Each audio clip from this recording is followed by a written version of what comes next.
اعوذ باللہ من الشیطان الرجیم بسم اللہ الرحمن الرحیم وما علی الذین یتقون من حسابهم من شیء ولكن ذکری لعلهم یتقون وذر الذین اتخذوا دینهم لعبا ولهوا وغرتهم الحیاة الدنیا وذکر به ان تبصر نفس بما لیس لها من دون اللہ ولی ولا شفیع وإن تعدل كل عدل لا يؤخذ منها أولئك الذين أبسلوا بما كسبوا لهم شراب من حميم وعذاب عليم بما كانوا يكفرون۔ اور جو لوگ احتیاط رکھتے ہیں ان پر ان کی بات پرس کا کوئی اثر نہ پہنچے گا، ولیکن ان کے ذمے نصیحت کر دینا ہے، شاید وہ بھی احتیاط کرنے لگیں۔ اور ایسے لوگوں سے بالکل کنارہ کش رہ جنہوں نے اپنے دین کو لہو و لعب بنا رکھا ہے اور دنیاوی زندگی ان کو دھوکے میں ڈال رکھا ہے، اور اس قرآن کے ذریعے سے نصیحت بھی کرتا رہا کہ کوئی شخص اپنے کردار کے سبب اس طرح نہ پھنس جاوے کہ کوئی غیر اللہ نہ مددگار ہو نہ سفارش کرنے والا ہو، اور یہ کیفیت ہو کہ اگر دنیا بھر کا معاوضہ بھی دے ڈالے تب بھی اس سے نہ لیا جاوے، یا ایسے ہی ہیں کہ اپنے کردار کے سبب پھنس گئے، ان کے لیے نہایت تیز کھولتا ہوا پانی پینے کے لیے ہوگا اور دردناک سزا ہوگی اپنے کفر کے سبب سے۔ سورہ انعام کی آیت نمبر 69 اور 70 آپ کے سامنے پڑھی گئی ہے، اس کا ترجمہ بیان کیا گیا۔ پہلی آیت کا پس منظر یہ ہے کہ جب آیت نمبر 68 یعنی کل پرسوں آپ کے سامنے یہ بیان کیا گیا تھا کہ اللہ تعالیٰ نے مسلمانوں کو ایک اصولی بات تعلیم کی کہ جہاں پر کوئی غلط کام ہوتا ہو وہاں شریک نہ ہو، لیکن اگر کبھی ایسا ہو جائے کہ شیطان بھلا دے اور بھول چوک سے وہ شریک ہو جائے، جب اس کو یاد آ جائے جبھی وہ مجلس سے اٹھ جائے۔ کبھی خدا نخواستہ بھول چوک سے شریک ہو جائے اسی مجلس میں جہاں غلط کام ہوتے ہوں، دین کی توہین ہوتی ہو، قرآن پاک کی توہین ہوتی ہو اور اسلام کا استہزاء ہوتا ہو، تو ایسے موقع پر وہ اٹھ جائے، بھول چوک سے بھی اگر چلا گیا تو وہاں سے اٹھ جائے۔ جب یہ آیت کریمہ نازل ہوئی تو صحابہ کرام کو ذرا پریشانی ہو گئی۔ اللہ کے رسول صلی اللہ علیہ وسلم کی خدمت میں صحابہ کرام آئے اور آ کر کے عرض کیا، یا رسول اللہ صلی اللہ علیہ وسلم، ہم لوگوں کے لیے بڑی دشواری پیش آ جائے گی اب۔ کیوں؟ اس لیے کہ ہم لوگ تو خانہ کعبہ طواف کرنے کے لیے جاتے، خانہ کعبہ میں نماز پڑھتے، اور وہاں کفار لوگ بیٹھے ہوئے رہتے ہیں، اور کفار کا اس زمانے میں یہی مشغلہ تھا۔ فتح مکہ سے پہلے کا یہ واقعہ ہے کہ کفار مکہ خانہ کعبہ میں بیٹھے رہتے تھے، ہر وقت یہی ان کا محبوب مشغلہ تھا، کفر کے اوپر کیسے جمے رہنا ہے اور اسلام کی مخالفت کیسے کرنی ہے، مسلمانوں کو اسلام قبول کرنے سے کیسا روکنا ہے، وہ لوگ بس دن رات اسی فکر میں رہتے تھے۔ اور آج بھی یہود و نصارہ کفار و مشرکین 24 گھنٹے اسی محبوب مشغلے میں لگے ہوئے ہیں۔ آپ کو یہ سن کر تعجب ہوگا، امریکہ اور یہودیوں نے ایسی تنظیمیں بنا رکھی ہے جس کا محبوب مشغلہ یہی ہے کہ مسلمانوں کو کیسا مٹایا جائے، مسلمانوں کو کیسا بدنام کیا جائے، اسلامی تعلیمات کو کس طریقے سے داغدار کیا جائے، اسلامی کردار کو، اسلامی اخلاق کو، اور مسلمانوں کے اخلاق و کردار جو اعلیٰ درجے کے مسلمان تھے ان لوگوں کی کردار کشی کرنا۔ باضابطہ وہ لوگ بیٹھ کر 24 گھنٹہ اس کے اوپر غور و خوض کرتے رہتے ہیں۔ جب بھی یہی مشغلہ تھا اب بھی یہی مشغلہ ہے۔ تو صحابہ کرام نے آ کر کے عرض کیا، یا رسول اللہ، اب ہم لوگوں کے لیے بڑی دشواری ہو جائے گی، ہم لوگ ظاہر بات ہے خانہ کعبہ جائیں گے، نماز پڑھیں گے، طواف کریں گے، اور اللہ تعالیٰ نے یہاں تو منع کر دیا ہے۔ تو یہ آیت کریمہ یعنی 69 نمبر کی آیت کریمہ جو پڑھی گئی وہ نازل ہوئی، اور یہ کہا کہ جو لوگ احتیاط کرنے والے ہیں، پرہیزگار ہیں، نیک لوگ ہیں، اگر وہ لوگ وہاں چلے گئے تو ان کے جانے سے ان کے ان مجلس سے کوئی فرق پڑنے والا نہیں ہے۔ جو نیک لوگ ہیں، نیک لوگوں کا وہاں جانا احتیاط کرنے والوں کو وہاں جانا اس کو کوئی نقصان نہیں دے گا. کافروں کے مجلس سے وہ لوگ جا سکتے، لیکن ایک بات ذہن میں رکھیں،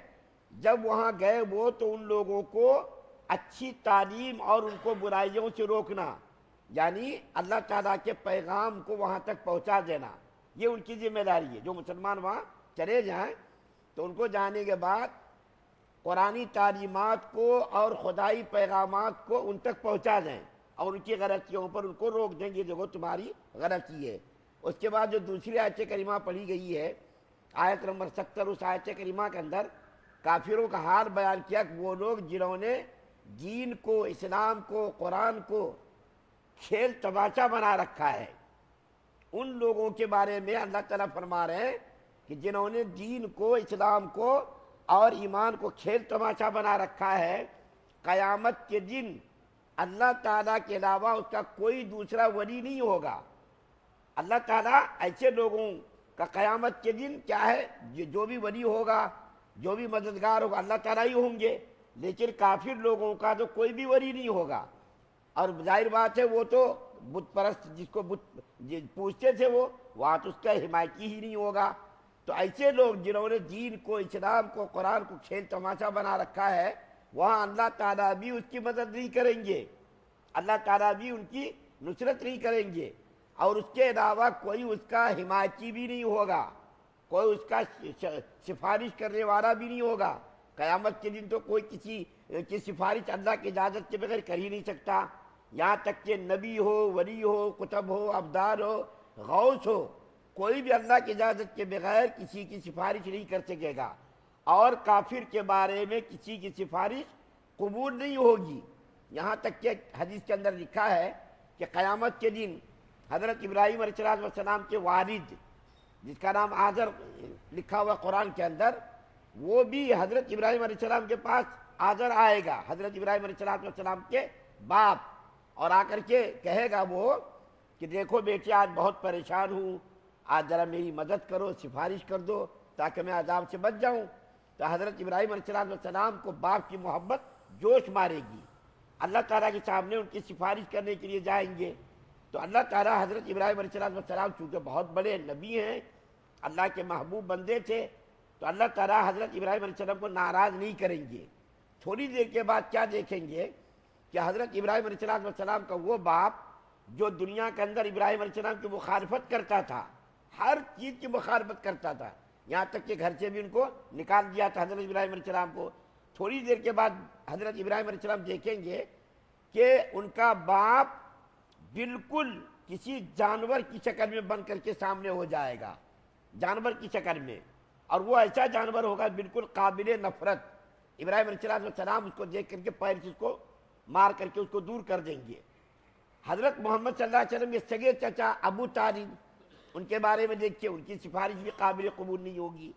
تو قیامت کے دن کسی کافر کے بارے میں کسی کی سفارش قابل قبول نہیں ہوگی،